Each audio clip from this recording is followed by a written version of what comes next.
சங்கர் ஒரு சிறிய கிராமத்தில் பிறந்தவன். அவன் சாதாரண குடும்பத்தை சேர்ந்தவன். அப்பா ஒரு விவசாயி, அம்மா வீட்டு வேலைகளை பண்ணும் பெண்ணாக இருந்தார். வீட்டின் பொருளாதார நிலை மிகவும் கஷ்டமாக இருந்தது. எனினும் சங்கருக்கு பள்ளியில் படிக்கும் போது பல பரிசுகளும் வந்தன. அவன் கணிதத்தில் அற்புத திறமைகளை காண்பித்து வந்தாலும் அவனுக்குள்ள உள்ள உண்மையான செம்மை இல்லை.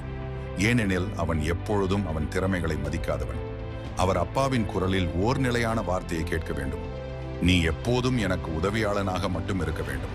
இந்த உலகில் நீங்கள் என்னவென்றால் அது உங்கள் திறமைக்கு அர்த்தமில்லை.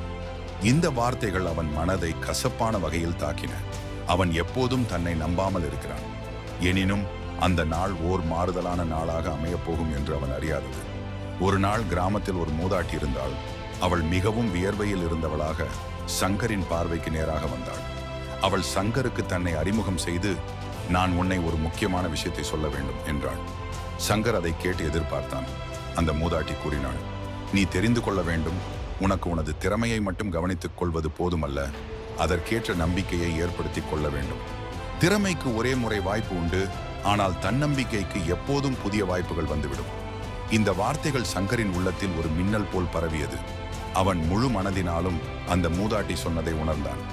அவன் மனதில் உள்ள தைரியத்தை மீண்டும் கண்டுபிடித்தான். அந்த நாள் முதல் சங்கர் தன் முழு திறமையை வெளிப்படுத்தி கொண்டு உழைக்கத் தொடங்கினான். முன்னர் எப்போது இருக்காத அந்த தன்னம்பிக்கையை உணர்ந்ததும் அவன் வாழ்க்கையில் நிலையாக வெற்றிகளை அடையும் முன்னேற்றம் துவங்கியது.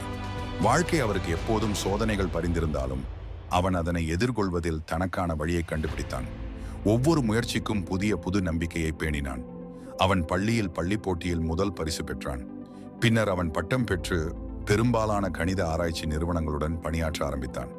சங்கரின் வாழ்க்கையில் மிக முக்கியமான மாற்றம் நடந்தது. அவன் சொன்ன சொற்களை இன்னும் பலர் நினைத்துக் கொண்டிருக்கிறார்கள். நாம் எதையும் கடந்து செல்ல வேண்டும் என்று நம்பிக்கையுடன் வாழ்ந்தால் நாம் எதையும் சாதிக்க முடியும். கிராமத்தில் மீண்டும் திரும்பிய போது அவன் அதே மூதாட்டியை கண்டான். அந்த மூதாட்டி அவனுக்கு ஒரு இனிய ஸ்மைல் கொடுத்து, நீ இன்று எனது வார்த்தைகளை உணர்ந்திருக்கிறாய், உனக்கு கடவுளின் அருள் கிடைத்தது என்றாள். சங்கர் எப்போதும் தன் வாழ்க்கையை பிறருக்கு தன்னம்பிக்கை அளிக்க உதவியாக மாற்றியதும் பலர் அவனுடைய கதை மூலம் தங்கள் வாழ்க்கையில் மாற்றத்தை எடுத்தனர். அதுதான் சூரியன் போல் தன்னம்பிக்கை.